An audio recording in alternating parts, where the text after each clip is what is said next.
Hi friends, അസ്സലാമു അലൈക്കും.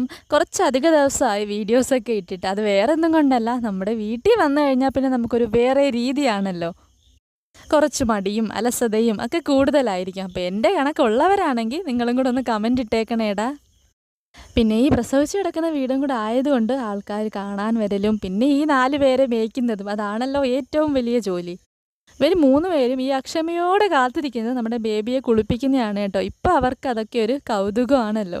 പിന്നെ വൈകുന്നേരത്തെയാണ് കേട്ടോ. ഇന്ന് സഹറുവിൻ്റെ ബർത്ത്ഡേ ആയിരുന്നു. അപ്പോൾ അതിൻ്റെ ഫുൾ വീഡിയോ ഞാൻ എടുത്തതാണ്. കേക്ക് കട്ടിങ്ങും എല്ലാവരും വരുന്നതും ഫുഡ് കഴിക്കുന്നതും എല്ലാം.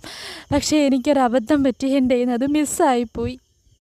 ഇടയ്ക്കിടയ്ക്ക് ഇങ്ങനത്തെ അബദ്ധങ്ങളൊക്കെ പറ്റുന്നത് എൻ്റെ ഒരു ശീലമായതുകൊണ്ട് പിന്നെ വിഷമിച്ചിട്ട് കാര്യമില്ലല്ലോ. അതുകൊണ്ട് ഉള്ളതങ്ങ് ഇട്ടേക്കാമെന്ന് വിചാരിച്ചു. കേക്ക് നമ്മുടെ ബേക്കറിയിൽ നിന്നായിരുന്നു കേട്ടോ മേടിച്ചത്. അപ്പോൾ 2 എണ്ണം ഉള്ളത് കൊണ്ട് തന്നെ ഫസ്റ്റത്തെ കേക്ക് കട്ട് ചെയ്ത് എല്ലാവരും കഴിച്ച് കാപ്പിയും എല്ലാം കുടിച്ചു. സഹറുവിൻ്റെ വീട്ടിൽ നിന്ന് എല്ലാവരും ഉണ്ടായിരുന്നു. പിന്നെ വീട്ടിൽ നിന്ന് ഇക്കായും ഉമ്മായും മാത്രമേ ഉണ്ടായിരുന്നുള്ളൂ കേട്ടോ. രണ്ടാമത്തെ കേക്ക് കട്ട് ചെയ്തത് ഇക്കാണ്. ചോക്ലേറ്റിന് വേണ്ടിയിട്ടാണ് 2 പേരും അവിടെ നിൽക്കുന്നത്. വീഡിയോസ് ഇഷ്ടമാവുകയാണെങ്കിൽ സപ്പോർട്ട് ചെയ്യണേടാ.